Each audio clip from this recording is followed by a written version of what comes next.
So this video begins in my copy, although I realise yours will be different, at the very bottom of page 34, just after Helma has returned. Structurally, first of all, it's important to note that this dramatic scene between Nora and Mrs. Lind, where Mrs. Lind begins to experience increasingly dramatic suspicions of Nora and her motives and what she might have done, including her suspicions about a possible inappropriate, improper relationship with Dr. Rank.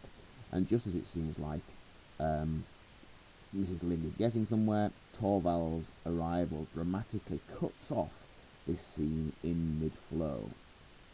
And what we'll see now is Nora adapting with this slightly chameleon-like capacity that she has to her new audience. Of course, the motivation behind her needing to adapt remains part of the ongoing debate about Nora's character. Is it because she is merely a deceitful woman, or is it because, as ever, she is acting with the best intentions, but within the constraints of the time in which she lives?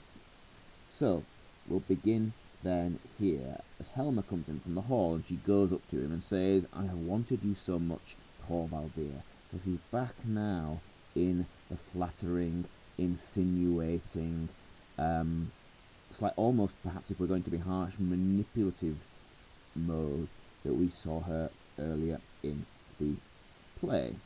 Helma replies, "Was that the dressmaker?" An interesting and an ironic little note there about the status of Mrs. Lind, that Torvald immediately assumed that she should be a lower status character, a tradeswoman like that. And Nora replies, "No, it was Christine. She's helping me to put my dress in order. You will see I shall look quite smart." Wasn't that a happy thought of mine now? Splendid. But don't you think it's nice of me, too, to do as you wish?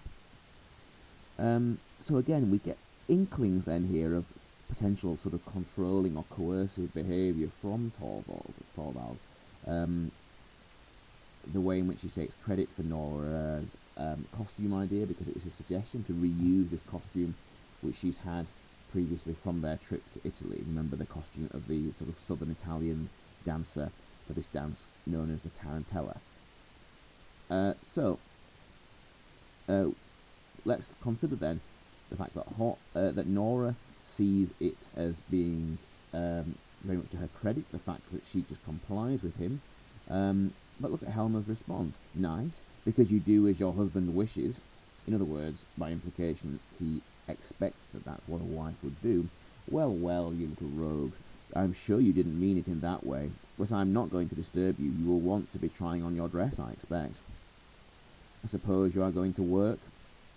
"Yes." Shows her a bundle of papers. "Look at that. I have just been into the bank." He turns to go into his room.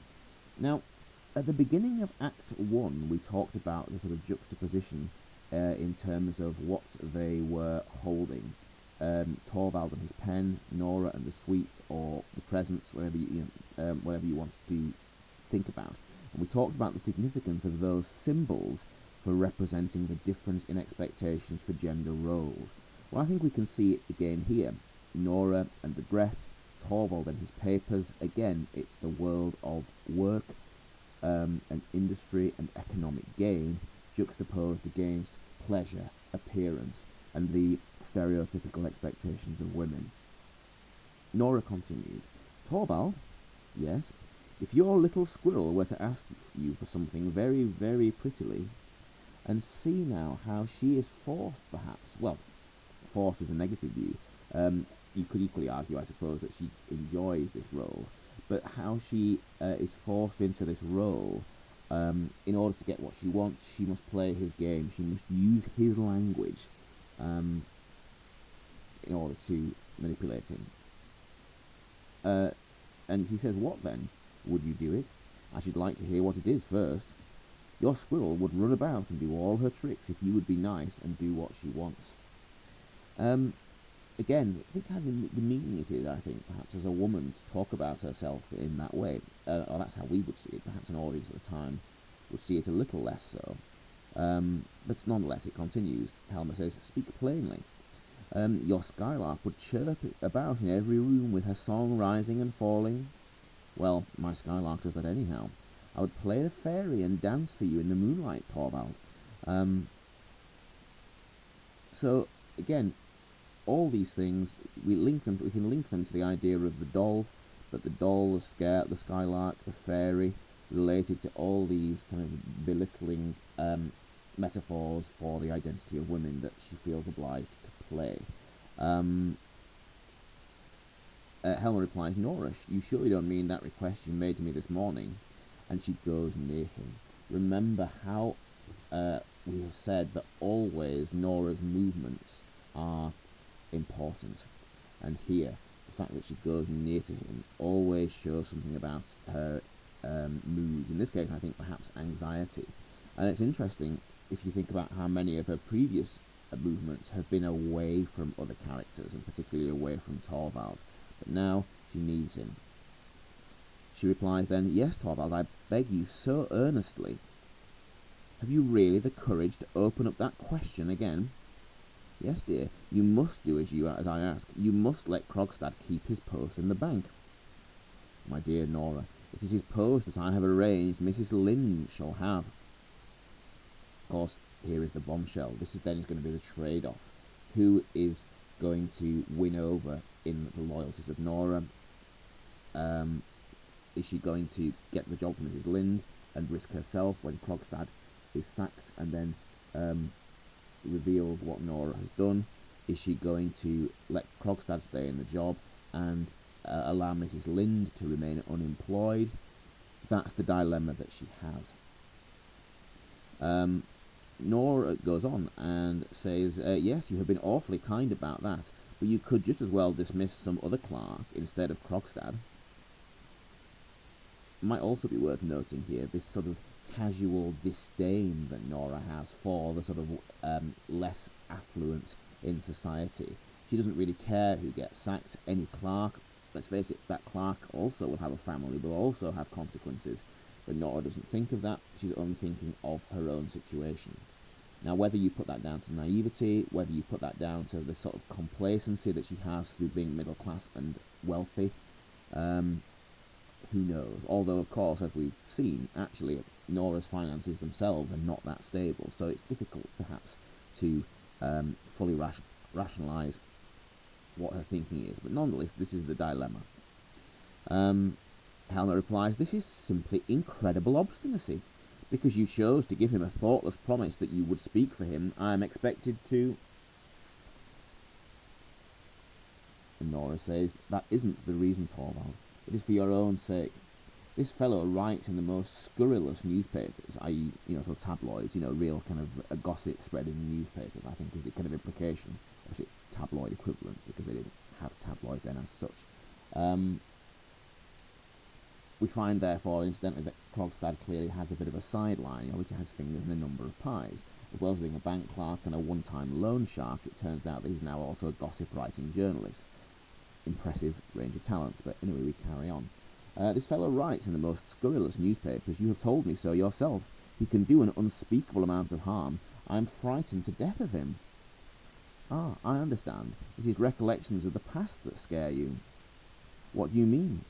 Naturally, you are thinking of your father. Now, the sort of unsaid implication is here, therefore, that Nora's father in the past had been some kind of slightly scandalous figure, that he'd been involved in something which was not good for his reputation. Quite what that is, of course, we're not 100% sure. So, Nora sort of pretends to agree with him because it seems to support her points, and so you can see that in the hesitancy when she says, yes, of course. And she realises that to agree with him obviously would perhaps suit her purpose. Remember what these malicious creatures wrote in the papers about father, and how horribly they slandered him. I believe they would have procured his dismissal if the ministry hadn't sent you over to inquire into it, and if you hadn't been so kindly disposed and helpful to him. My little Nora, there is an important difference between your father and me. Your father's reputation as a public official was not above suspicion. Mine is, and I hope it will continue to be so as long as I hold my office. Now, once again then, we see this really important theme developing here again, the importance of reputation. Torvald clearly prizes his reputation almost above everything else that he has, and we'll see a little bit more about that in a moment. But in terms of Nora's father, again, it's further evidence that he was involved in something a little bit shady. It also gives us a bit of backstory, because seemingly this investigation is how Torvald actually met Nora. So let's continue then with what Nora says. She says, "You can never tell what mischief these men may contrive. We ought to be so well off, so snug and happy here in our peaceful home, and have no cares, you and I and the children, Torvald. That is why I beg you so earnestly." And of course, remember, this snug and happy, this peaceful home, this dollhouse, this idealised world. In a sense, this is the heart of the play, isn't it? They ought to be so happy, and yet what Ibsen is revealing, that these cosy middle-class facades can reveal all sorts of terrible human dilemmas. So, to continue, Helmer goes on, "And it is just by interceding for him that you make it impossible for me to keep him. It is already known at the bank that I mean to dismiss Krogstad. Is it to get about now that the new manager has changed his mind at his wife's bidding?" And that almost makes it worse, his wife's bidding, because heaven forfend that a woman should get involved in business. And Nora replies, "And what if he did? Of course, if only this obstinate little person can get her way. Do you suppose I'm going to make myself ridiculous before my whole staff to let people think I'm a man to be swayed by all sorts of outside influence? I should very soon feel the consequences of it, I can tell you. And besides, there is one thing that makes it quite impossible for me to have Krogstad in the bank as long as I am manager." "Whatever is that?" "His moral failings. I might perhaps have overlooked if necessary." "Yes, you could, couldn't you?" Moral failings, of course. Remember, reputation. This stain upon Krogstad's character. But he goes on, "And I hear he's a good worker too. But I knew him when we were boys. It was one of those rash friendships that so often prove an embarrassment later. I may as well tell you plainly, we were once on very intimate terms with one another." Now, I hasten to add here that in the 19th century context, to be on intimate terms simply means being close friends. There isn't some kind of shock horror, kind of homosexual secret from the past coming out here. That's all we're talking about. But yes, on intimate terms with one another. But this tactless fellow has no restraint when other people are present. On the contrary, he thinks it gives him the right to adopt a familiar tone with me, and every minute it is, "I say, Helmer, old fellow," and that sort of thing. I assure you it is extremely painful for me. He would make my position in the bank intolerable." "Torvald, I don't believe you mean that." "Don't you? Why not?" "Because it is such a narrow-minded way of looking at things." "What are you saying, narrow-minded? Do you think I'm narrow-minded?" "No, just the opposite, dear, and it is exactly for that reason—" "It's the same thing. You say my point of view is narrow-minded, so I must be so too. Narrow-minded. Very well, I must put an end to this." And so we see ultimately then that Nora's attempts to actually control Torvald in this situation are not going very well. So he goes to the hall door and he calls for the servant. "Helen, what are you going to do?" And he looks among his papers. "Settle it." And enters the maid. "Look here, take this letter and go downstairs with it at once. Find a messenger and tell him to deliver it quick. The address is on it, and here is the money." Maid replies, "Very well, sir," and she exits with the letter. Helmer puts his papers together, and he says, "Now then, little Miss Obstinate," and again, notice once again how he belittles her in a childish kind of way, and Nora, breathlessly now, with presumably increasing panic, says, "Torvald, what was in that letter?" "Krogstad's dismissal, his sacking." "Call her back, Torvald. There is still time. Oh, Torvald, call her back. Do it for my sake. Do it for your own sake. For the children's sake. Do you hear me, Torvald? Call her back. You don't know what that letter can bring upon us." "It's too late." "Yes, it's too late. The genie is out of the box."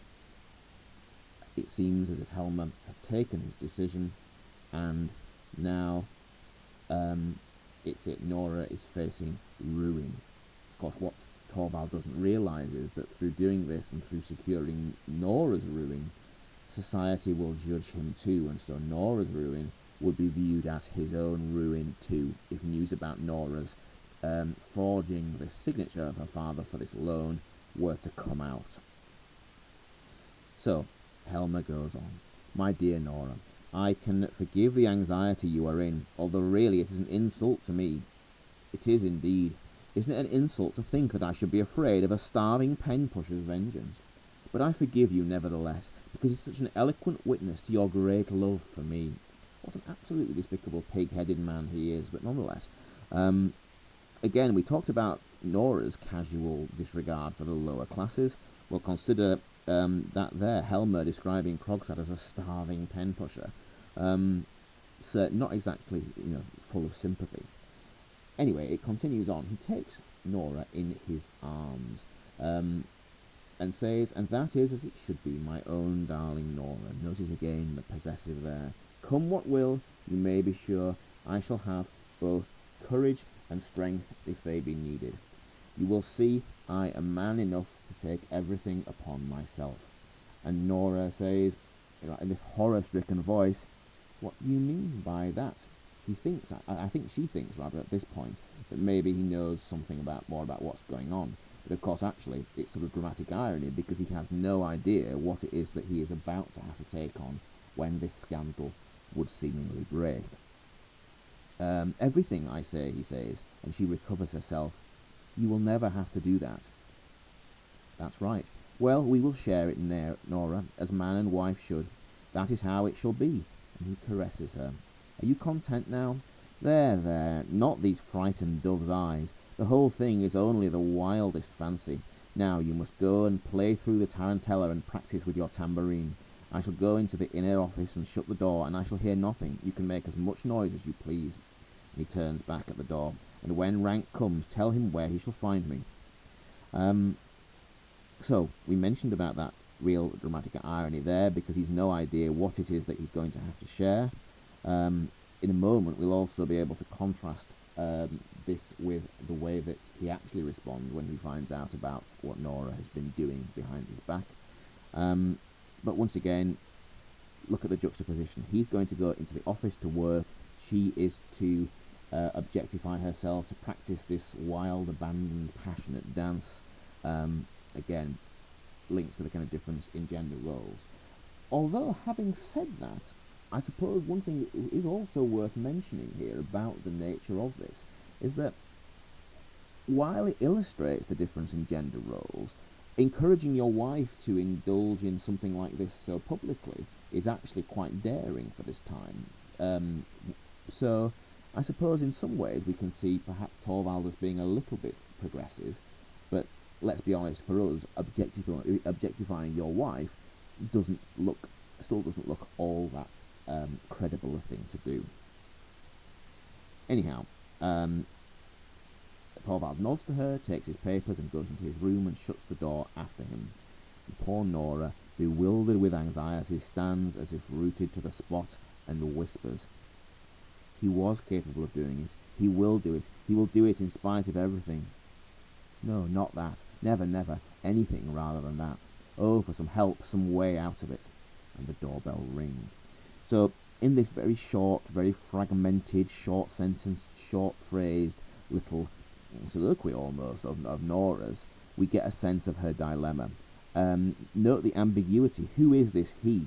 Is it Krogstad that's capable of doing it? Of releasing the information about Nora's forgery? Is it Torvald? Is he capable of coping with it?